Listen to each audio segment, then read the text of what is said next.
Refusing to give thanks is not just being rude, it's rejecting the giver himself. Hey y'all, we're continuing our study on gratitude from a biblical perspective. In our last video, we learned that gratitude is more than good manners. It's a command from God. If you missed it, I'll drop a link in the show notes below. We left off with this thought. If gratitude is commanded by God, then it's expected by God. And if it's expected by God, it is then judged by God. In other words, one day we will all give an account for how grateful or ungrateful we were, and how grateful and ungrateful we are right now. If God has been gracious to us, we must be grateful to Him. And when we're not, we're withholding from God the thanksgiving that He rightly deserves. Now, I want you to think about that for a moment. If gratitude is commanded, then it's expected. And if it's expected, then it's necessarily judged by God. William Shakespeare once wrote, "How sharper than a serpent's tooth it is to have a thankless child. Ingratitude, thou marble-hearted fiend." Now, Shakespeare wasn't exactly known for his mercy, but if he felt that deeply about ingratitude, imagine how a holy, benevolent God feels. God gives good gifts to everyone, believers and unbelievers alike. In fact, Jesus said in Matthew 5:45, "He," that's God, "makes His sun rise on the evil and on the good, and sends rain on the just and on the unjust." Now that means that every single person benefits from God's kindness. And because of that, every single person owes Him thanksgiving. But sadly, not everyone gives thanksgiving to God. Romans 1 paints a sobering picture of this. Paul writes in verse 18, "The wrath of God is revealed from heaven against all ungodliness and unrighteousness of men, who by their unrighteousness suppress the truth." The truth that Paul is writing about here is what we call natural revelation. It is the truth that God baked into creation and human conscience that tells everyone that God exists and that He is superior and sovereign and worthy of honor and to be known. Paul says that the wrath of God is revealed against all who suppress that truth.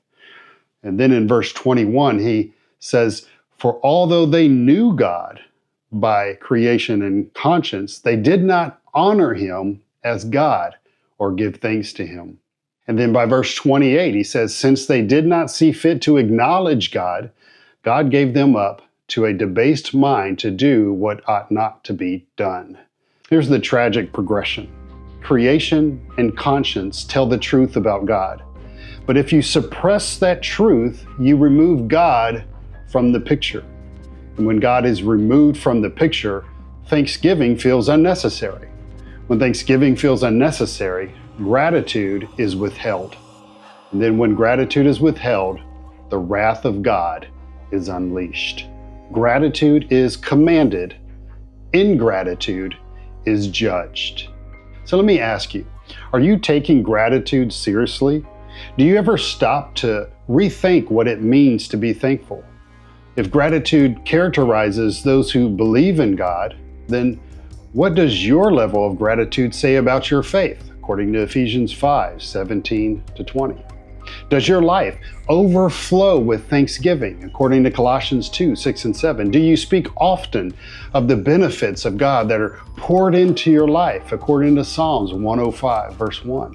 Do you thank God publicly before others? There's a story in Luke 17 that brings this home vividly. Jesus was traveling to Jerusalem when He met 10 lepers calling out for mercy, and He healed all 10 of them, but only one of them turned back in gratitude.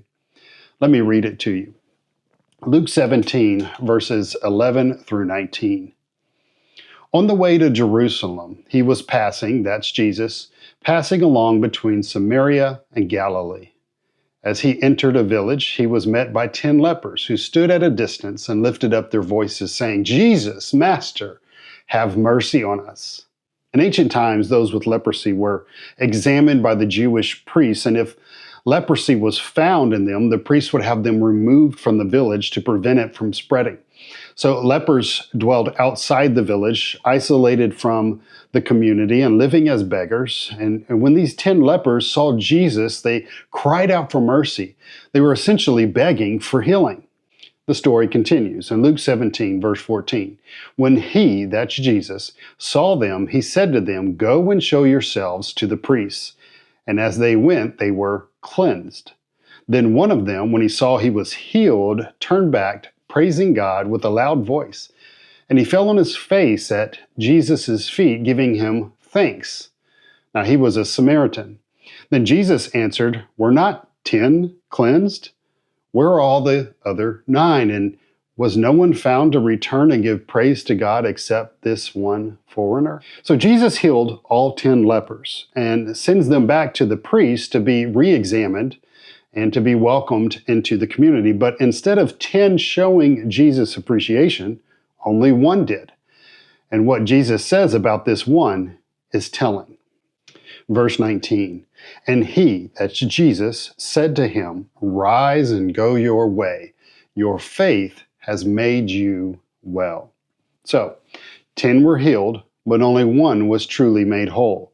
10 received mercy, but only one responded with gratitude. Only one had faith. See, the lost may see their guilt. They may even receive God's goodness, but without faith, they will not give him the kind of thanks he deserves.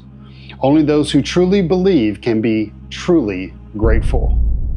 That's where we're heading next, because if gratitude is commanded and ingratitude is judged, then we have to ask, how can anyone truly be grateful? Next time, we'll look at the kind of heart that can give thanks, the one that is transformed by grace. I'll see you in the next video.